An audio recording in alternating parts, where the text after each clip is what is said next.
everybody, welcome back to another episode of KH Reviews.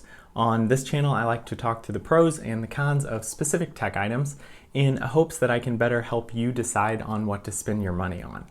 I do post new reviews every single Thursday, so if you're into review videos on YouTube, please consider hitting that big red subscribe button down below. Every single subscriber helps, so I do really appreciate when you hit that button. All of that aside, today's review is going to be a little different than some of my normal ones because I don't actually have anything tangible to hold and show you today, because we're going to be talking about lighting, and specifically softbox lighting. When I decided to start this review channel, I knew that I needed to up my lighting game in a way, and so I started researching a little bit more on what could be the most cost-effective way to light me as a subject, and then also to light the products that I review for B-roll and different things like that.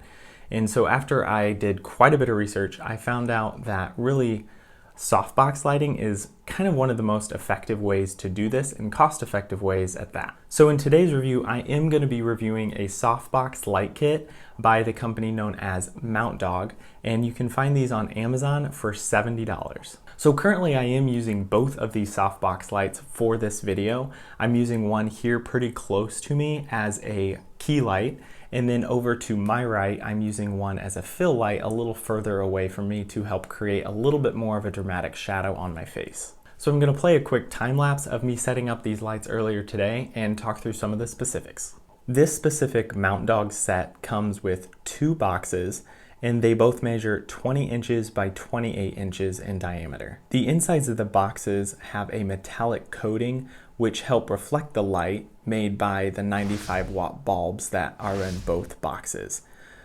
The bulbs are rated to have a life expectancy of 10,000 hours, which basically means that you could leave these on for over a year straight and never have to replace the bulbs. The stands that come with the light in order to hold the boxes up in the air can be as short as 27 inches, or they can reach as tall as 80 inches when they're fully extended. So where the boxes mount to the stand, there's a hinge, and this will allow you to tilt the light up or down and really focus on whatever subject you are trying to light. So the thin white material that I'm putting over the opening of the boxes right here is called a diffuser, and this really helps eliminate any harsh shadows that the light provides, and also evenly distributes the light onto the subject.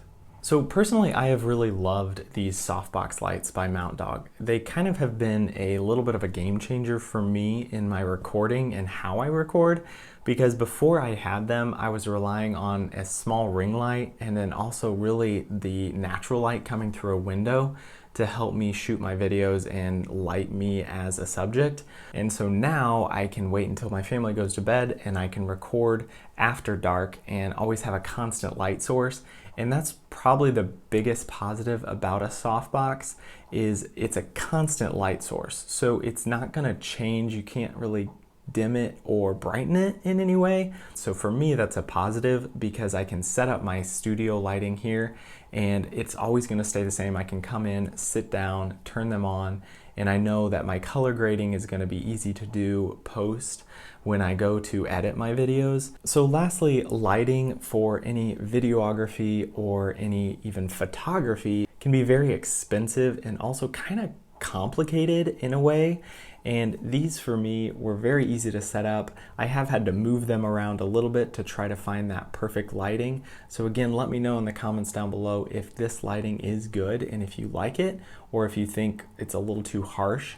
I'm always kind of improving it and trying to change things to make it look a little bit better. So I think that's kind of it. I mean, that's a pretty simple review, but there's not much to review about these, and it's really going to come down to you and how you want to use them. Alright, so I think that is it, but thank you for watching, and let me know in the comments down below how you guys would end up using these lights for your specific situation. But either way, as always, have an awesome day.